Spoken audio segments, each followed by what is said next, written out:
Bibigay ng paborit na salamat sa kanya.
Sumigaw sa galak ang mga nilalang at purihin ang Diyos na may kagalakan. Wagas ng papuri sa kanya'y ibigay, awitan siya at luwalhatiin siya. Ito ang sabihin sa Diyos na dakila, ang mga gawa mo ay kahanga-hanga, yuyuko sa takot ang mga kaawat, sa taglay mo kapangyarihan. Ang lahat sa lupa ikay sinasamba, awit ng papuri yaong kinakanta. Ang iyong pangalay pinupuri nila. Awitin po natin ang Come Let Us Do.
Sa langit, nagpapasalamat po kami sa iyo sa umaga po ito ng aming bahay sa bahay upang kami ay patuloy na magpuri, magpasalamat sa iyo sa pamamagitan.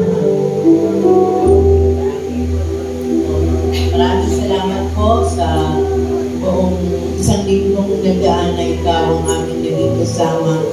Maraming salamat sa lahat ng mga biyaya at pagpapalang pinagkakaroon.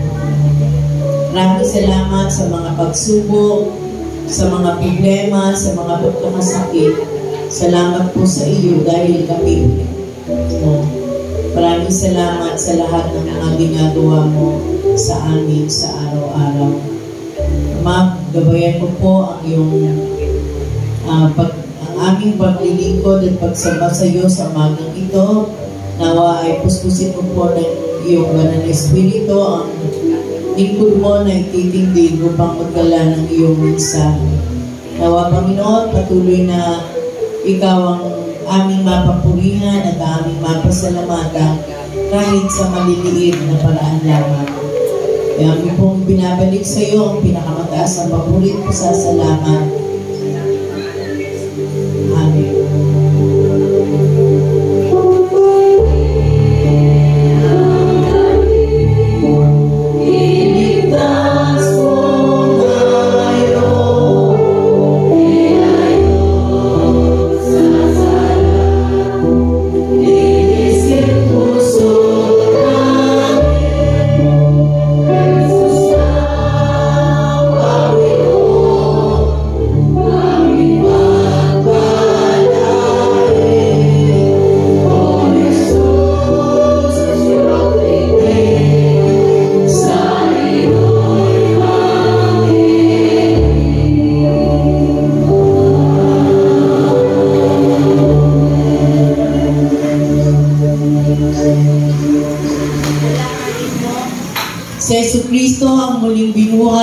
mula sa angkan ni David.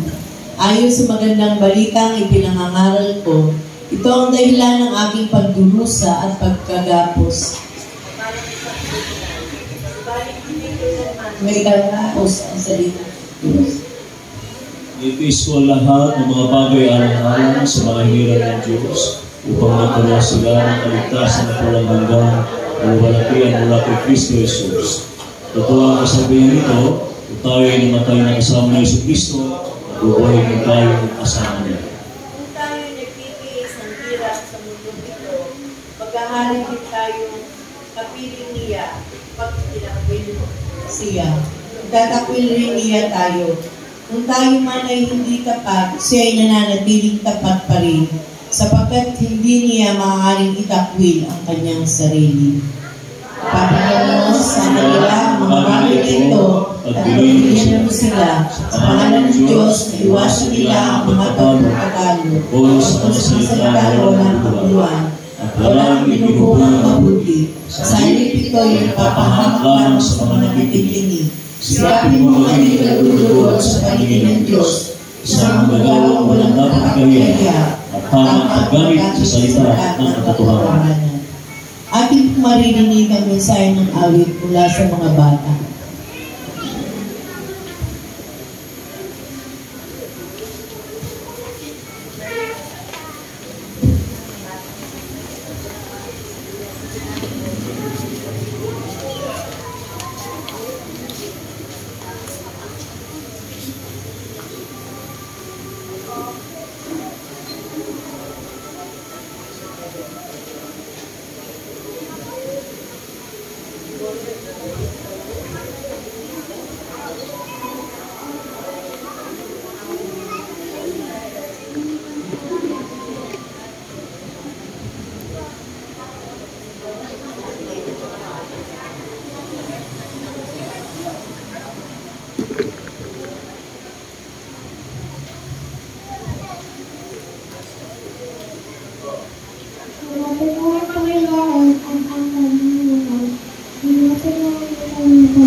Verse Chronicles 16 verses 11.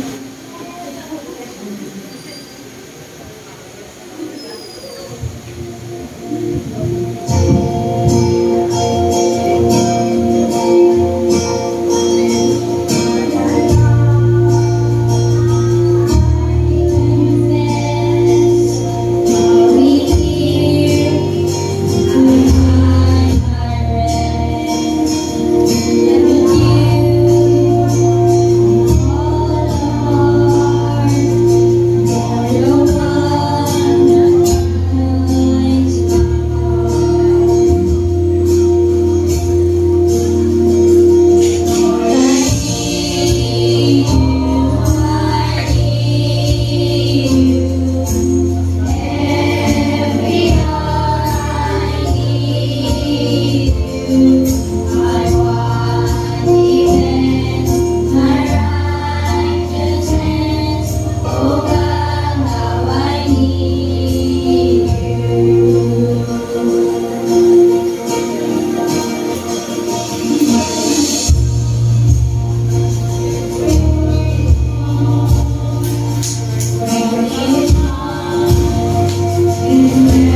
tawagan po si Laling si Ate Marlene para sa panalangin ba.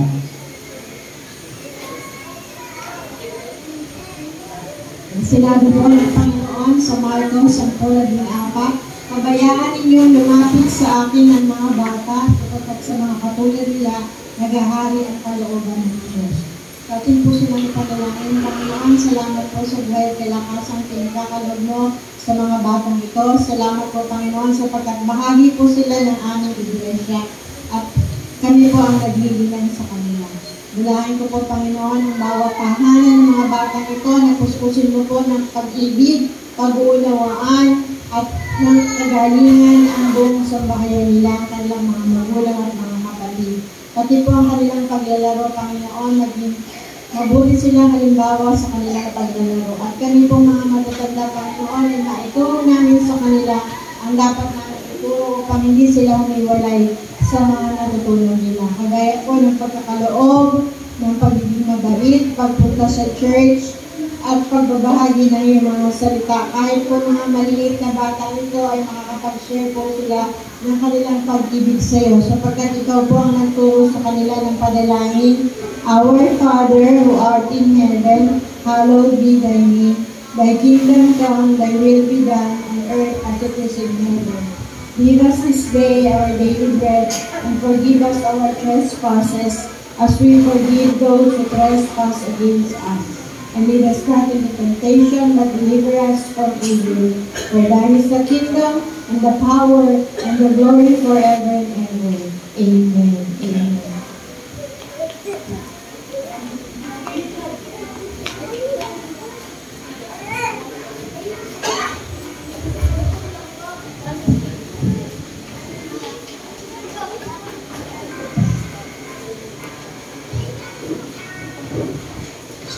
Ay sabihin po na hindi sa pagbasa ng mabuting balita.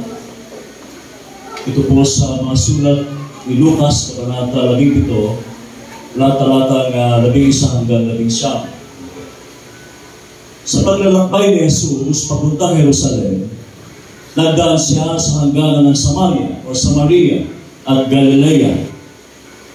Habang papasok na siya sa isang nayon, sinalubong siya ng 10 ketungin. Tumigil ang mga ito sa may kalayuan at sumigaw, Jesus! Panginoon! Mahabag po kayo sa amin! Pagkakita sa kanila ay sinabi ni Jesus, lumakad na kayo at magpatingin sa mga pari. Habang sila'y naglalakad, silang lahat ay gumaling at luminis. Nang mapuna ng isa na siya'y magaling na, nagbalik siyang sumisigaw ng pagpupuri sa Diyos. Nagpatira pa siya sa paanan ni Jesus at nagpasalamat. Ang tao ito ay isang Samaritano. Hindi ba 10 ang pinagaling? Tanong ni Jesus, nasaan ang siyam? Wala bang nagbalik upang magpuri sa Diyos, kundi ang dayuhan ito? Sinabi ni Jesus sa kanya, tumayo ka na at umuwi. Pinagaling ka ng iyong pananampalataya. Pagpalain tayo ng Diyos sa pagbasa ng kanyang mga salita. Amen.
Maraming salamat po aming dakilang Diyos sa mga biyayang ito. Talagang walang pagsigla ng aming kagalakan sa lahat ng sandali, lahat ng detalye ito ng aming buhay ay pagpapasalamat sapagkat kayo nagbigay ng buhay na ito. Isang buhay na sagrado upang ipaglingkod sa iyo. Salamat po sapagkat may mga bibig kami. Anytime pwede kaming magsalita ng pasasalamat. Lalo higit sa aming mga tinatangki. Salamat po sa mga kamay, pagpapagal ng kanilang buhay, ng kanilang mga kamay, at ngayon ay kanilang pinapalik sa iyo, Panginoon. Ito po aming dalangin sa pangalan ni Jesus. Amen.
Salamat po.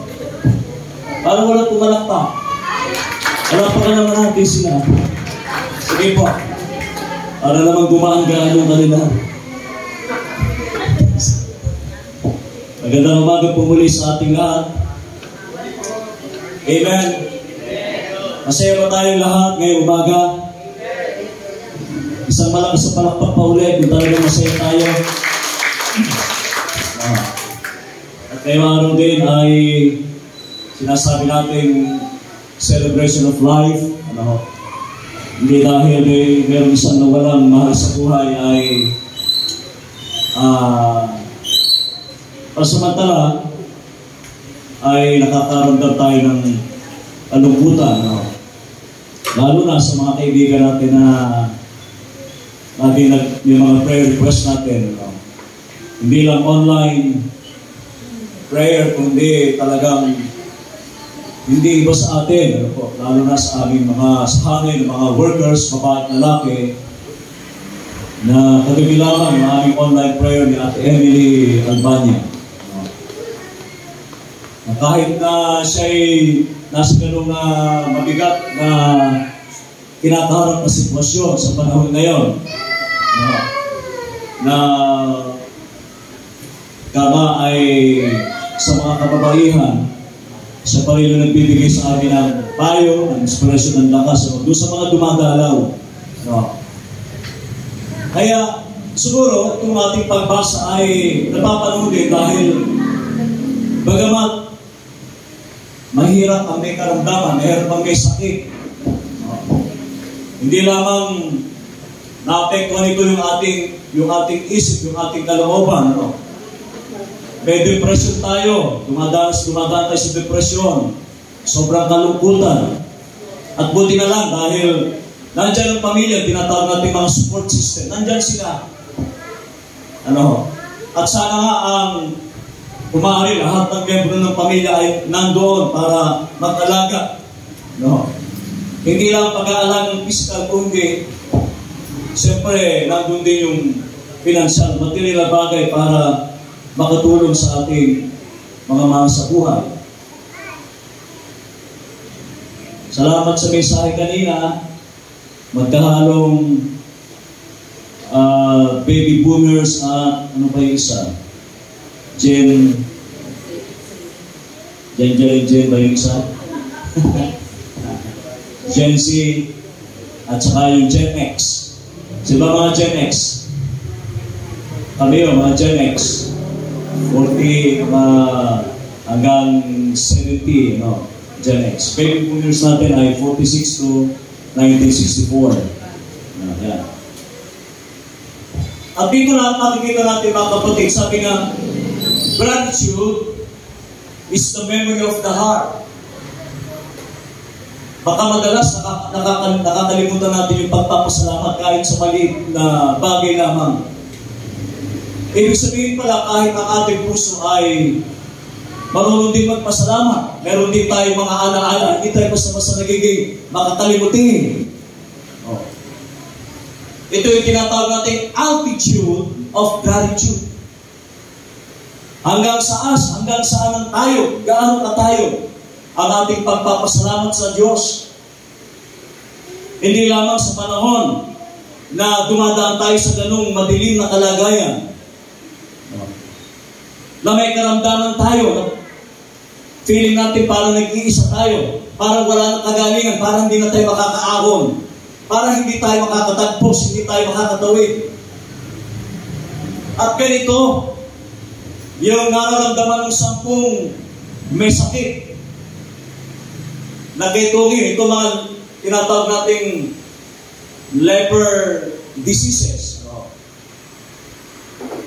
At sa kabila ng lahat ng yun, mga kapatid, ay nagawa ni Jesus na dumaan sa pagitan ng Galilea at ng Samaria. Bagamat sa lugar na yun ay talaga namang imposible, hindi basta-basta makakatawid, hindi basta makakapasok dahil maaaring may mga paglibat, maaaring may mga palaging o hadlang. Di ba? At nakakatuwa dahil kung ano yung mga lugar na delikado ay yun ang mismong pinapasok ni Jesus, pinupuntahan niya. Yun ang kanyang dinadaanan. Pwede naman siya umikot. Papuntang Jordan para mas maraming daan, mga kapatid. Maraming shortcut para makapunta sa Jesus. Makadiretso siya sa Jerusalem. At kahit na kung saan, yun ang mismo ang panahon na nalalapit na yung kanyang kamatay. May mga tao talagang gano'n. Kung sino yung nakahiga, nakalatay sa panig, sa karamdaman, sila pa yung mismong parang pinanggagalingan ng lakas, pinagbuhugutan natin ng lakas. Sila pa yung nakangiti, sila pa yung malakas. Diba? Kaya nga sabi, ito yung tinuturo, sinasabi natin, attitude of gratitude. Hanggang saan ang tayo, hanggang saan ang sukat ng ating pagpapasalamat sa Diyos. Mga kapatid. Alam po ninyo, noong 1901, isa sa colony na sinasabi natin, the largest leprosy colony sa buong mundo, yung Culion, Palawan. Alam natin yun, yung Culion, Palawan. Yun po yung tapunan ng mga taong may sakit na ketong na wala ng kagalingan. Imagine, ancient diseases po yan. 1981 lamang halos nakatuklas, 1981 lang po halos nakatuklas ng lunas o ng gamot para sa mga taong may ketong, sa mga taong yung mga soft na bahagi ng ating katawan, ilong, bibig, tainga, at daliri, itong mga daliri ng ating kamay, ay unti-unting inuubos, unti-unting inuuot, unti-unting natutunan nung sakit na ketong, mga kapatid. At napakahirap dahil na sila ay nasa isang isolated place. Ano po? Ito mga leprous patient na ito. Pati yung pera ay nakabukod din yung kanilang currency. Kung ang pera kanilang gagamitin ay para dun lamang sa mga may sakit na ketong, talagang nakabukod sila, mga kapatid. Napakahirap yata ang gano'n. Lalo na po yung mga, sa ating panahon ngayon, yung may mga HIV virus, hindi tayo basta-basta nakakalapit sa kanila. Lalo na, hindi rin sila basta-basta nakakalapit sa atin. Hindi sila basta pwedeng makihalot sa mga tao. At gano'n na lamang yung pagsigaw ng 10 kay Tommy, Panginoong Jesus, mahabag po kayo sa amin. Have mercy on us. Gumawa sila ng paraan para sila'y mapansin. Sila na mismo ang gumawa ng paraan. Sila'y nagsisigaw para sila'y mapansin ng ating Panginoong Jesus. Na kahit kumisan, parang ang mundo ay parang ayaw sa atin. No. Parang kumisan ang mundo ay parang tinatanggihan tayo. Pero itong Jesus na ito ay nagawa pa rin niyang sagutin, nagawa pa rin niyang pakinggan. Yung sinisigaw ng 10 kay Tommy, talagang bawal silang makihalubilo. Pati sa mga pananambahan ay pinagbabawal din silang makihalo. Diba? Ano nga ba yung sakit na ketong? Bakit nga ba masyado namang pinandidirihan ito ng mga tao? Bakit nga ba gano'n na lamang ang kanilang pandidiri sa mga tao ito? Na wala nang, na para sa lipunan, ay wala nang kagamutan at wala nang kagaligan, mga kapatid. Napakahirap po may sakit na nakakahawa. Oh. Alam niyo po ba yung sakit na yung bulutong? Sino na ba binulutong dito? Halos lahat. Halos tayo lahat. At sabi nila ay nakakahawa daw yun. Tama ba?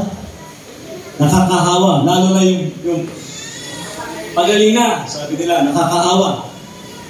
Diba? Ibig sabihin lamang, mga kapatid, isang bahagi ng pagkatao natin, isang kalagayan ng ating karamdaman, kung isang naghihiwalay sa atin, sa kanila sa lipunan, lalo higit sa espiritual, na nagpipilit sa kanilang tumayo. gusto nilang makihalubilo sa tao, pero itong sakit na ito, itong karamdaman na ito, na nakakahawa, ay talagang nagtutulak sa kanila para hindi sila makihalubilo sa tao. Anong klase naman kaya sakit sa panahon natin ay maliban sa sakitong?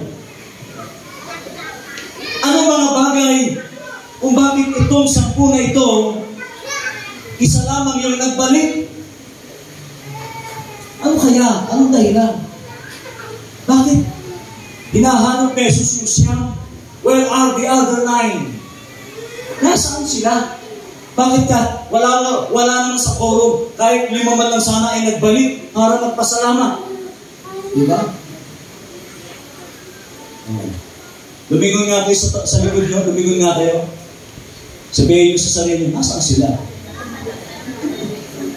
Nasaan sila?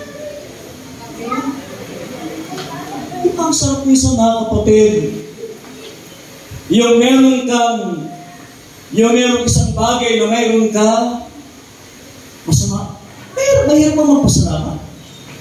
Yung nakagraduate tayo sa pag-aaral, mahirap pa magpasalamat. Madali ba o mahirap magpasalamat? Diba? Napakadali lang. At nagtataka si Jesus, bakit isa lamang ang bumalik at siyam ang hindi ang kanilang kadahilanan? At bakit habang sila ay nasa daan pa lamang, unti-unti na silang gumagaling? Alam ko mga kapatid, kailangan nila ng clearance. Kailangan nila ng clearance para mapatunayan sa mga pari na talagang sila ay magaling na. Pero hindi pa man sila nakakarating doon sa kanilang pupuntahan, ay gumaling na yung 10. Gumaling na yung 10. At isa lamang ang nagbalik sa ating Panginoong Hesus. At siya isang Samaritano pa. Ito pa naman dayuhan na ito. Ano ba meron sa mga Samaritano? Bakit yung mga Hudyo, yung mga mixed Jew na ito, sa Samaritano at sa mga Galilea, yun po kasi halo-halo na yung kanilang pagkatao, mga kapatid. At bakit isa na lamang ang nagbalik at yung siya ay hindi? Alin pa tayo sa dalawa? Isa pa tayo sa siyam na hindi nagbalik pagkatapos na gumaling tayo, pagkatapos na mabalik yung ating negosyo, pagkatapos na makabili tayo, pagkatapos na gumaan tayo sa buhay. Nasaan na sila? Nasaan na sila? Ganun na lamang tayo nung una, kadesperado. Ang mga workers din po, ganun sila kadesperado gumaling.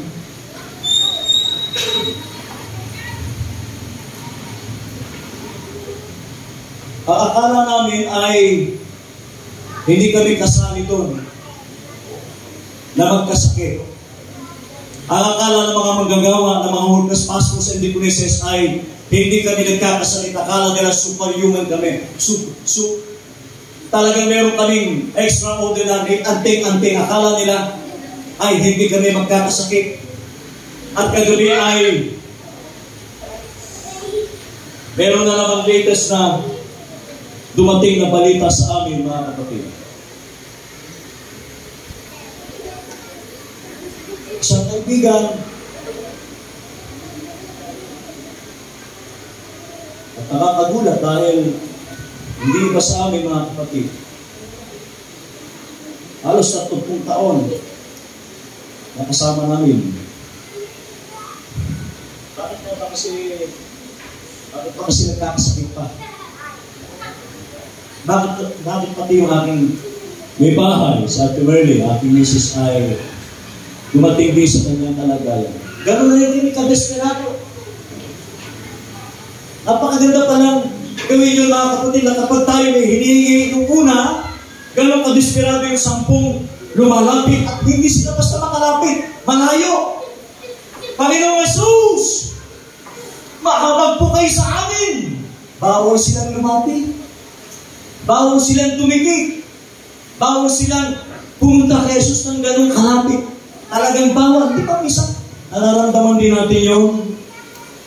na parang ang layo-layo natin. Kung mapapansin po ninyo, nakakarang linggo, ilang gospel reading na yung ating mensahe. Tungkol pa rin sa pananampalataya, tungkol pa rin sa pagpapagaling, tungkol pa rin sa paghahanap ni Jesus. Ano po? Sa dami-dami pa naman kasi ng dadaanan, bakit pa naman doon pa dumaan si Jesus? Ano?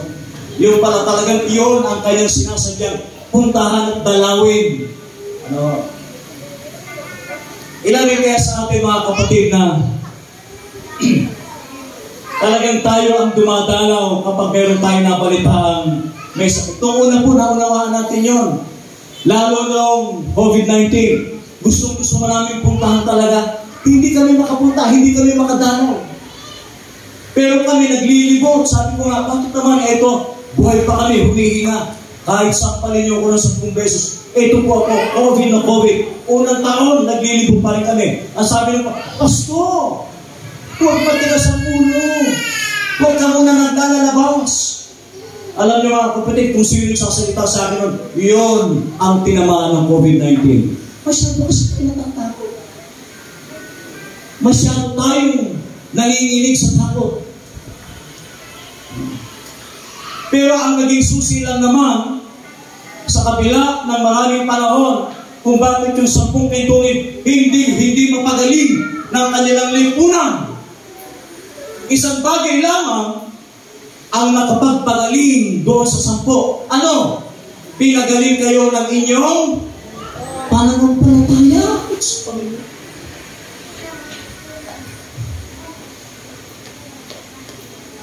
Yun din ang aming sinasabi. Hindi naman uso yung mga doktor noon. Hindi uso yung mga tapal-tapal noon. Talagang hindi sila mapagaling. Ina-isolate sila. Parang sa Palawan, na ngayon po isa lang, sarado na po ngayon kasi wala na. Nagkaroon na ng lunas. Nagkaroon na lang, isa na lamang museum.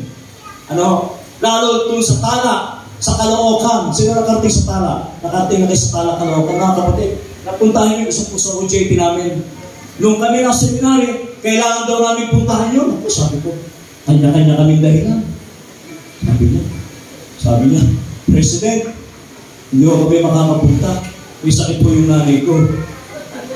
Pupunta kami sa kanyo. Sa pangalan. Kayo pala ako mga pastor. Kanya-kanyang dahilan. May sakit po yung anak ng bunso. Pupunta kami sa Caloocan. Sarado na po. From 1940, 1970, nagsarado na. Nagbukas yung 1940. 1970, sarado na. Kapapanganak ko pa lang 1970. Sineset yung aming pagdalo doon dahil sarado na yung Palawan. Sarado na. Isa na lamang museum. At dadalo kami dahil pinag-aaralan namin tungkol sa ketong. Ano ba yung ketong? Gusto namin makakita literal, actual. Ano bang itsura niya? Talaga pag nakita nyo, mandidiri kayo mga kapatid. Mandidiri kayo. Kaya habang tumitingin kami, napapalunok kami. Sana, isa lang ang panalangin namin, sana huwag kami mahawa. Isa lang ang panalangin namin, iisa lang. Sana pag-alis namin, pag-uwi namin, malinis kami. Maraming sa akin, naligo na ako. Kulang yung 2 bote. Naligo sila. Halos 1 linggo nagpapabango ng alcohol. Dinidisinfect. Ganun ba yun? Pero kung ating mas nalaliman pa ang pagtingin sa kalagayan ito na may karamdaman katulad ng 10 kaitungin na may sakit, napakahirap po mga kapatid. Paano sila gumaling? Maraming katanungan. Sa kabila ng maraming taon na walang nakapagpagaling sa kanila, isang tawag lang nila, Panginoong Jesus! Panginoon, pagilingin niyo po, ang tagal ko na po nagtatayalysis. Ang tagal ko na po umiinom ng pang-BP, pang-blood pang-blood sugar. At kung ano-ano pa, umiinom pa ako ng 1 octi.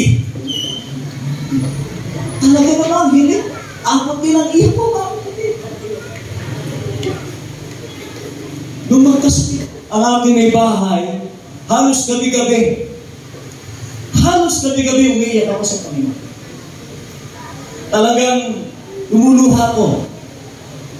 Nakikiusap ako sa Kanya. No. Panginoon, ang dami naman. Bakit ito pa? Bakit yung may bahay ko pa? Para naman akong ibo na nung una. Dalawa yung aking pakpak. Lumilipat kami dalawa. Kung saan kami napapatpad na destino. Ngayon, isang pakpak na lamang. Wala na. Hindi ko alam kung nakahangat pa ako sa lupa o hindi na.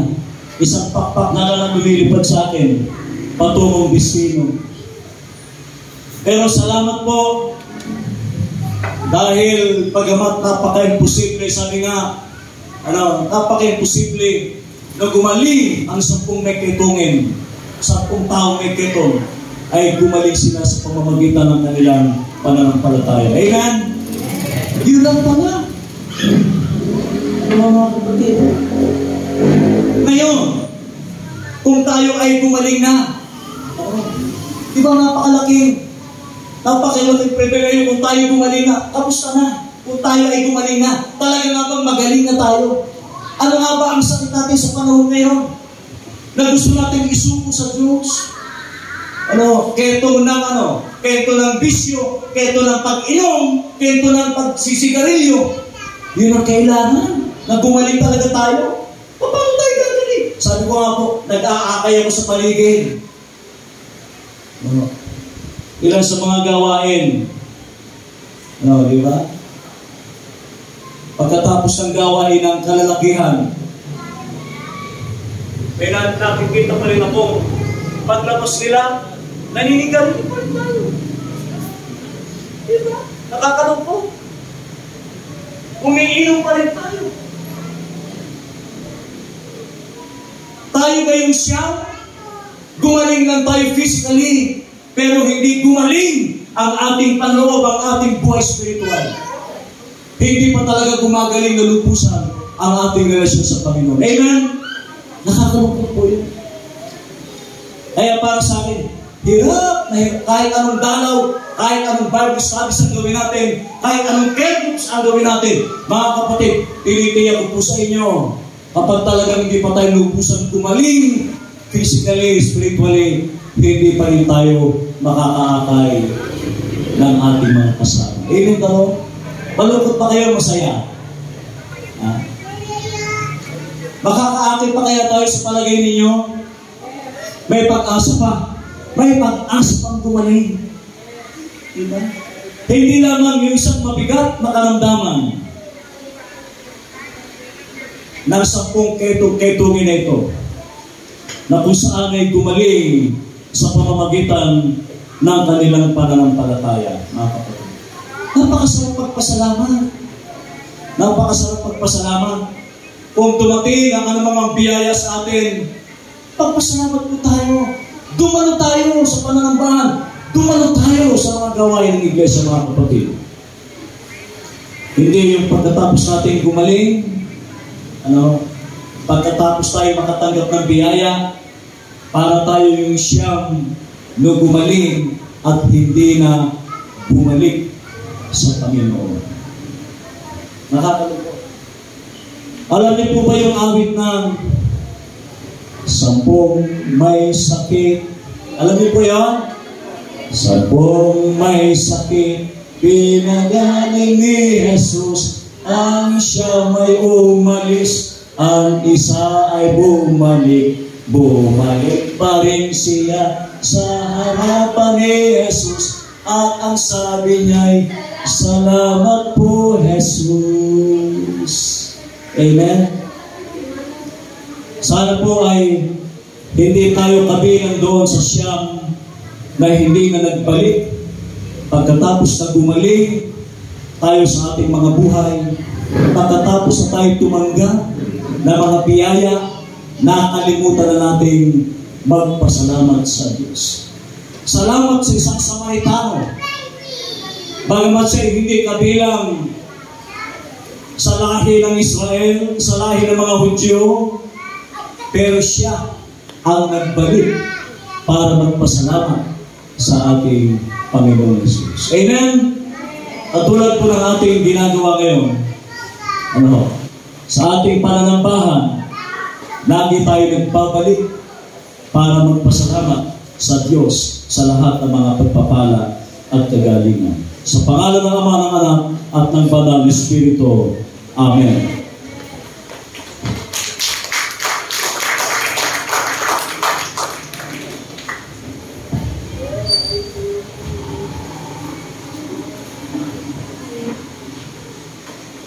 Ang po ang gusto kong pagkatuto ay iyahan po sa harapan.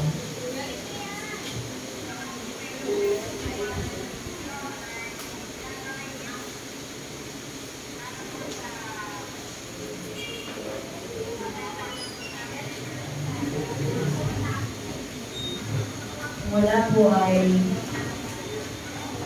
ulitin po natin ang ating panguling awitin habang dinadala po natin ang ating ikapo at ang ating biling sando. His eyes is on this sparrow.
nilalapit sa iyo, hindi lamang sa material na bagay, kundi makita rin namin ang kagalingang relasyon, ang kagalingan sa aming puso, kaugnayan sa ibang tao. Hindi lamang ang kagalingang pisikal, napakaraming dapat ipagpasalamat sa iyo. Tunay na napakabuti mo sa amin. Kailanman ay hindi ka nagkukulang. Patuloy mo pa rin kaming hinahanap. Katulad ng isang tupang wala siyang homecoming instinct. Hindi niya alam pauwi. Pero pilit mo pa rin kaming hinanap. Pilit mo kaming nasumpungan at pinagaling at pinasa. Katulad ng isang ng 10 lalaking may keto. Ganoon na lamang ang kanilang pagmamakaawa. Katulad din ang pagmamakaawa namin sa iyo. Ganoon na lamang ang kanilang pagsigaw. Ganoon na lamang ang kanilang pamimilit sa iyo. Sinisikap nila na marinig mo sila. At salamat po sapagkat narinig mo sila, Panginoon. Sumigaw sila ng malakas, gumawa sila ng paraan upang marinig mo sila. Kahit alam nilang bawal na bawal lumapit sa katulad nilang mga Hudyo. Lumapit sila at nilapitan mo rin sila.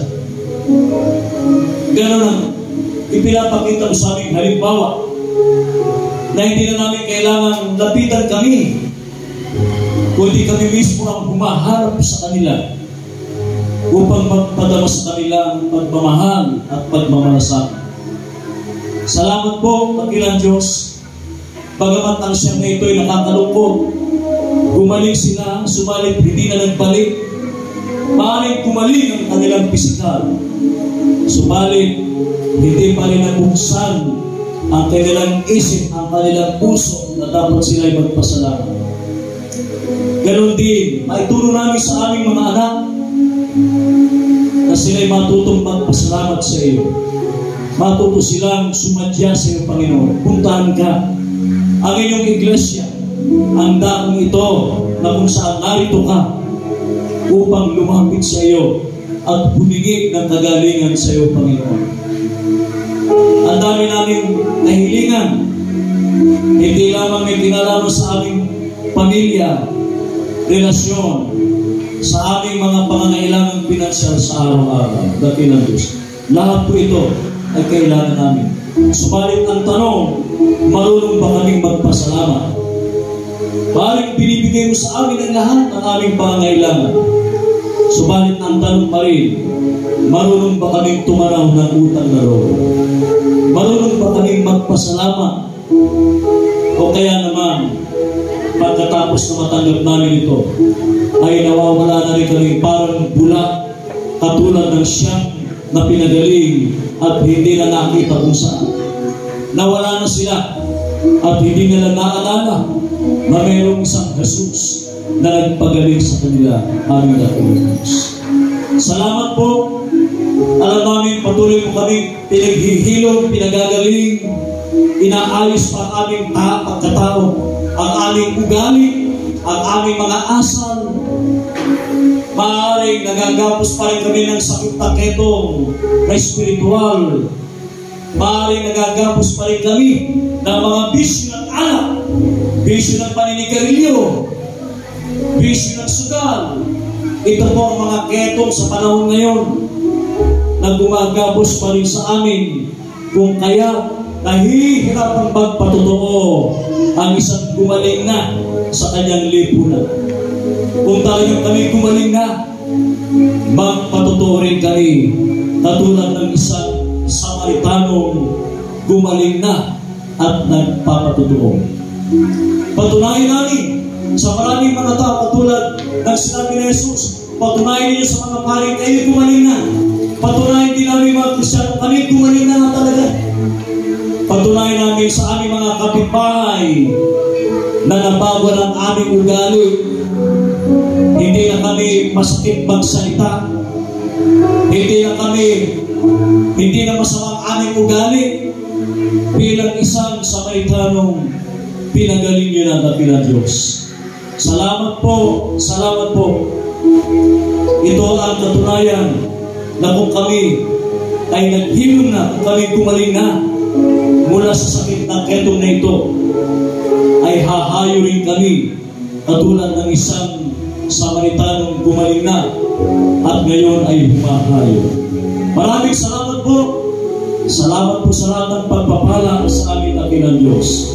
Maraming salamat sa kabutihan at katapatan mo sa amin. Sa pangalan ni Jesus, ito po ang aming samang dalangin. Amen.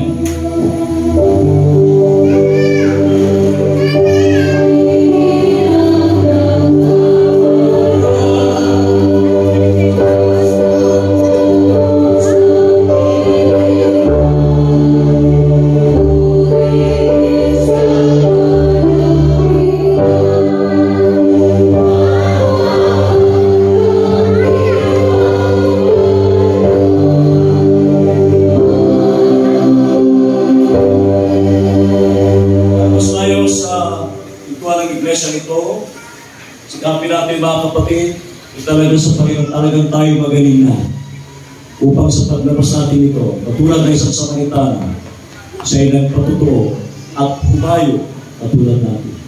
Wala sa ating mahabaging Ama, sa pagitan ng kanyang bugtong na anak na si Jesus.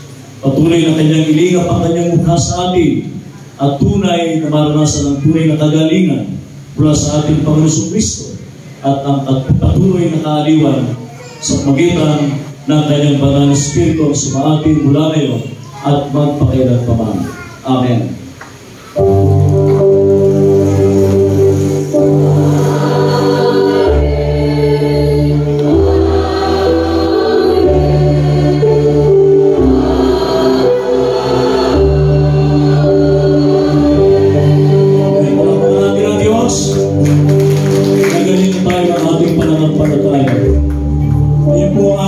Kasunod natin, papasok ang nanay at dito sa loob ng kapilya. Ang iba po ay nais naman magkipag-ibig, sumama sa huling parangal sa nanaantang. Di ba naman po ay pwedeng sumama sa Dulong Malabo ang mission dahil